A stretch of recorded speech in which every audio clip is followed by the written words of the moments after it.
This is basically what this movie is about. It's once again one of those movies that apparently Karren loves quite a lot and the French audiences love quite a lot as well. Rich people versus poor people and how they meddle together, and how eventually, even though like you can believe that you can actually enter their lives and be part of them, at the end of the day you will never be part of it, really. Suddenly I'm dressed in something way less expensive. It's H&M, yay! Balenciaga, and H&M, Balenciaga, and H&M.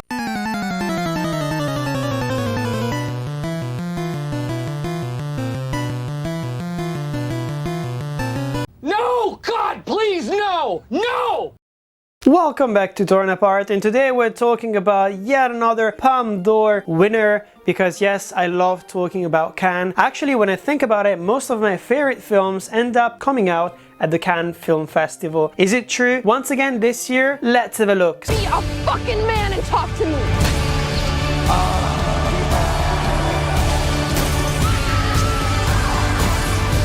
So this year's winner is Sean Baker's Anora. I actually really like Sean Baker's work. I would never consider his films masterpieces. Every single time I watch one of his films, I'm sitting there being like, that's a really cool looking film, interesting subject, interesting performances, but it still never completely clicks with me. There are always things that I don't like when it comes to the third act, specifically when it comes to the pacing of his films. I feel like he has a very cinema verite way of shooting his films, where it's very naturalistic. He actually talks about interesting and important social issues, especially when it comes to the class fight within the US, but he's not very condescending. Like when you think about indie movies and dramas that are dealing with those kind of topics, very often you get these kind of like weird movies where you feel sad for everyone is portrayed as pathetic, and you never really know exactly whose fault it is. You kind of sitting there being like, it lacks nuance, right? And that's something we cannot say about Sean Baker's films. It's one of the things that I love the most about his films. He really goes deep into his subject. Even when it comes to the casting of the actors that he chooses for his films, you can tell that these people sometimes have never been in a film, but they represent the kind of characters and the kind of community that he wants to represent with that specific story. I've seen all of his films, so I cannot consider myself as an expert, of course, because I've not really studied his films as deeply as so many others here on YouTube, but still have a grasp, I think, of what he's trying to do, and especially what he's trying to say when it comes to the way that he makes his films specifically. Before we go into my deconstruction and we talk about the people involved with this film, let's jump into the synopsis just in case you haven't seen the film and you want to know if you'd be interested in watching it. Anora is a young sex worker from Brooklyn who gets her chance at a Cinderella story when she meets and impulsively marries the son of an oligarch. Once the news reaches Russia, her fairy tale is threatened as the parents set out for New York to get the marriage annulled. Of course, it's not a lie when we say that this film is 100% carried by Mikey Madison's performance, and I'm glad to say that I actually got to meet her, because I watched the film at the Parisian premiere and I was really lucky, because basically they created one event which went fully booked in less than a week. So I was like, oh fuck, I missed an opportunity, I'm not gonna be able to watch it. And then I kept checking the app day after day, and I don't know why, maybe the universe listened to me, and there was a new event that was created basically 25 minutes after when it was being screened in the other cinema room, and I was like, get the ticket as fast as possible. So I went there, and Sean Baker was there, the main actress Mikey Madison was there as well, and I actually didn't recognize her. It was really funny. I was in there being like, oh, she was the villain in the new Scream movie. Fuck you, Amber! I'm not the fucking killer! I know. Welcome to Act 3. Run! And I was sitting there being like, oh, I really get it. I really get why they would pick her for this kind of film. First of all, okay, let's start by the negative. There's so much potential. There's so much potential and so many weird things going on within the filmmaking industry, and it's almost sad that they give it to certain films which are just okay, which are interesting, dealing with interesting themes, of course, well shot, well acted, but they don't really change things, you know? When I think about Parasite, when I think about Titan, one, those are the films that really change something, you know? Even when I think about Terrence Malick's The Tree of Life, for example, those are the films that like challenge what we think about the movie making industry and how we tell stories as well. And then last year we got Anatomy of a Fall, which is a film that to me felt very safe, especially as a Palme d'Or winner. And this year, once again, Anora is a very safe film. I feel like it's a good film. I wouldn't even call it like the best film that he's ever made. From my experience, I think Sean Baker's best film is Tangerine, mostly because it's the most raw. It feels almost like one of those films that you would end up making as a graduate project at the very end of your film studies. And it's also very snappy. That's what I like about Sean Baker's films. Very often they explode. Like there is a lot of tension, a lot of tension, and they explode. And there is one thing that I really disliked about Anora, even though I gave it a positive score of 4 out of 5 stars on Letterboxd, it's that there is a lot of tension being built up. There is a tiny explosion, more tension, tiny explosion, more tension, and then it really feels like the movie is just trying to create tension and it's not really able to sustain it. I came out of the theater feeling like I had binge watched a 6-episode show. It's like 2 hours and 20, but it felt like it was 6 hours. Every single time that the movie was cutting from one scene to the next, or even cutting to black, I was sitting there being like, is this finally the end? When is this movie going to end? When is this story going to end? And of course, maybe there is something almost artistic you could say about that, to the point of when you actually get to complete a story and who are we actually following here? Because of course, if they ended up cutting the movie at certain points, it would have felt like the movie was actually like kind of split in half when it comes to the point of view and the characters that it was trying to follow. But when I think about it, just because it keeps going and going and going, it is clearly going and going just because the main character that we're following is Anora herself, and she has never really given the chance to take a break. For the entire movie, she's basically like dragged around by people, by this guy who she ends up marrying and that basically pays everything for her, and she just follows him everywhere, by other people from his family as well who keep mistreating her. And that final moment, basically when the movie starts getting into its final act and you don't even know that it's about to end, but you can feel that finally she's kind of like realizing that she has gotten hold of her life once again. So now she's the main agent, she's who's actually controlling everything in her life, and she gets to relax, she gets to release that, and she gets to actually become her own person again. And I like that, of course, but there are certain movies, you know, that you watch once and you sit there being like, this was an interesting experience, but I would never rewatch it. Maybe not now, maybe not ever. But I feel like this is a type of movie that would definitely get better with time. And I also think that it's one of those movies that, since the main character is a sex worker, and since it literally starts with one of those like montages of tits and asses, basically, of sex being basically depicted as a transaction, there is nothing like romantic about it. There is something very capitalist about it, which is also very interesting because it's one of the main themes of this movie as well. How people basically get to mistreat other people just because they feel like they're on different like social classes. And even the people who try to control others, and specifically Anora herself, they think of themselves as a higher class than her because she's a sex worker. But as soon as they actually get to meet people who are even higher than them in the basically in the social ladder, they get put down back at their place, and it really feels like they realize that they're not better than her at all. They're all being crushed by the rich people who can do whatever they want. They can conjure lawyers and judges whenever they want just by threatening not to deal with them anymore and losing the firm like a lot of money. This is basically what this movie is about. It's once again one of those movies that apparently Cannes loves quite a lot and the French audiences love quite a lot as well. Rich people versus poor people, and how they meddle together, and how eventually, even though like you can believe that you can actually enter their lives and be part of them, at the end of the day you will never be part of it really, especially if you're not rich and if you're not old money as well. I feel like there is a huge like discussion going on in this movie about where money actually comes from, and the idea that it's not really about being rich, it's about being incredibly powerful, and it's about that money like being there for quite a long time. And that's something very Russian as well. I feel like this is a really good movie for kind of like putting one against the other different ideologies. The American ideology of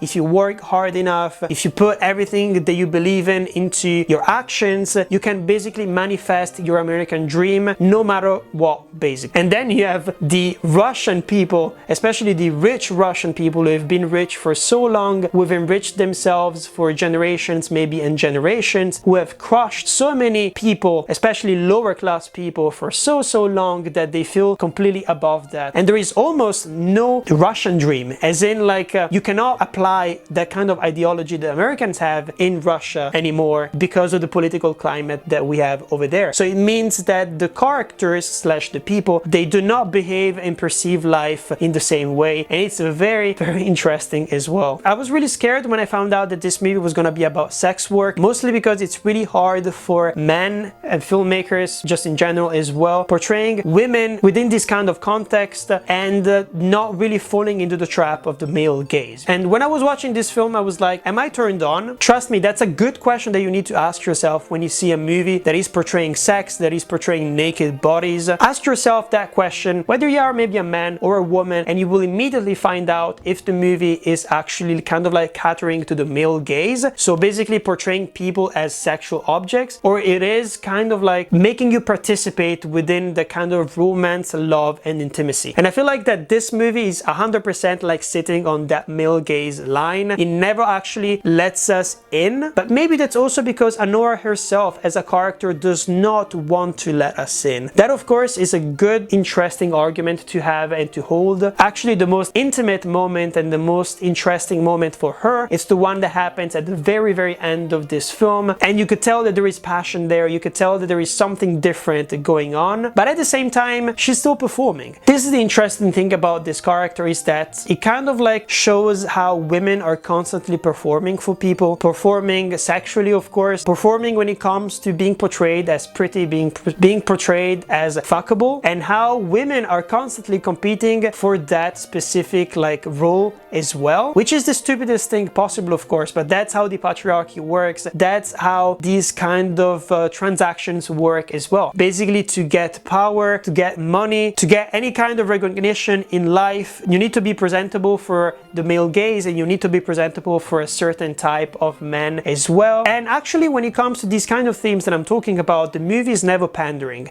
as in you could tell all of this just because it's subtext, not necessarily because people are making big speeches and monologues about how things are unfair and how we will never change as a society, how like decadent American society has become. There is none of that, and this is when I'm talking about nuance when it comes to Sean Baker's films and why I enjoy them so much without ever feeling like they're exactly and perfectly made for me. This is not the same level as Parasite in my opinion, mostly because Parasite managed also to be very entertaining and well paced, while for example Anora, as I said before, is not really as well paced as it thinks it is. There are so many like moments of silence that yes end up being quite funny because of the dramatic irony of the situation, but mostly because people don't really know how to react, because the movie basically stops and goes, stops and goes, stops and goes so many different times, to the point that it really feels like you would cut to black and you would see the Netflix things coming up where skip to the next episode, right? That's how it felt for me anyways. Maybe a lot of people would enjoy it, but personally I think that this movie would have been so much tighter if it was 20 minutes shorter. Think about the Safdie brothers movies, for example. Think about Uncut Gems. Those are movies that are incredibly like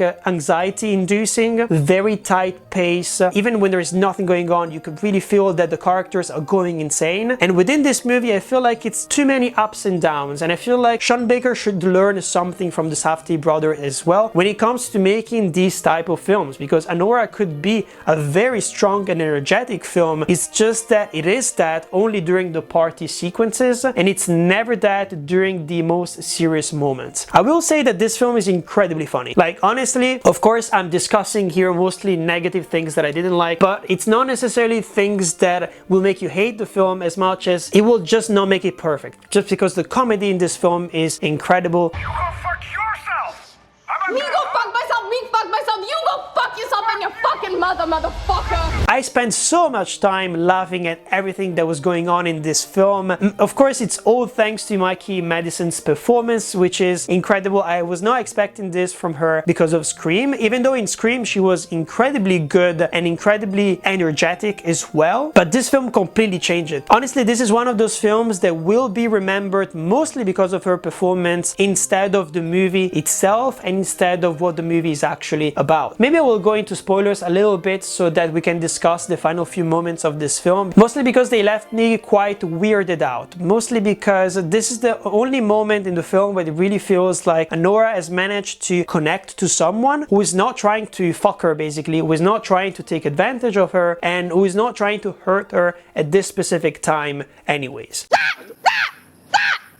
So just to give you a little bit of context, Annie basically tries to stay married to this guy for as long as possible, but as soon as his parents come to town, basically everything changes. They force her to board a plane to go back to Vegas and get the wedding annulled, and that's what actually happens. So basically she comes back to New York, and with Igor they go to the bank and get her money, because basically they promised her money if she agreed to get the marriage annulled. And here we are. Igor the next day has driven her basically to her apartment, and they're sitting in the car, and there is this tension between them where we don't know exactly what is going on. And I feel like everything comes crumbling down in this moment. I actually don't understand how everything is going on in her head, and this is what makes the ending of this movie so strong in my opinion. So basically he gives her the ring and she closes the door, and I don't know why she immediately thinks about fucking him. And I'm pretty sure this is one of the things that we can connect to the discussion I was having before when it comes to women existing within the patriarchy and understanding that what they have to give is strictly transactional, especially when it comes to their body. So I feel like she has no way of expressing her thankfulness to this guy who has actually ended up treating her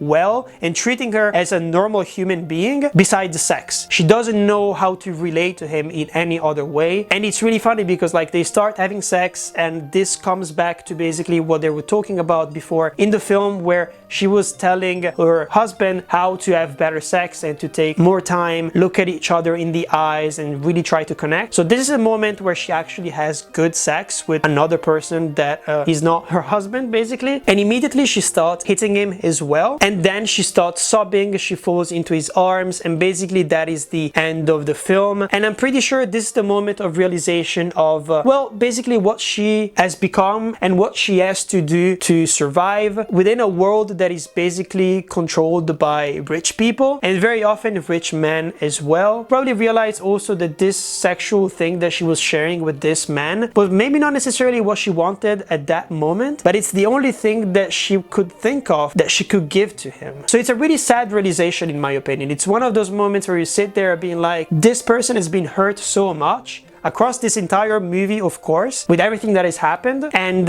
when she tries to connect with someone, she breaks down because she doesn't really know how to do it. And of course the circumstances are incredibly weird because she was harassed by this guy a couple of days earlier as well. So those conflicting feelings are incredibly interesting, and this is the moment for me that really make us feel what Anora is feeling. She kind of drops the entire kind of like horror persona where she's really violent. She says like a lot of things that you expect her to say, kind of like when you see movies about gangsters talking to each other, like you expect them to talk in a specific way. And I feel like Anora is playing a character for most of the movie, and she breaks down and she shows her real self at the end of this movie within this car, and I really like that. And maybe I didn't like this movie as much, mostly because we didn't really get to break that mask more often. Like it really felt like she was performing for most of the film and she didn't really feel genuine most of the time, but maybe that's a good thing as well, because as I said before, she feels like she has to perform a certain type of femininity for people to care for her and for people to want to be with her. I feel like all of those things that I'm talking about are things that should have been developed within the film and that I'm trying to extrapolate a little bit as subtext, but they needed to be dealt with within the film. Maybe with conversations with her friends, which would be a little bit more deep, or maybe a moment with her husband where she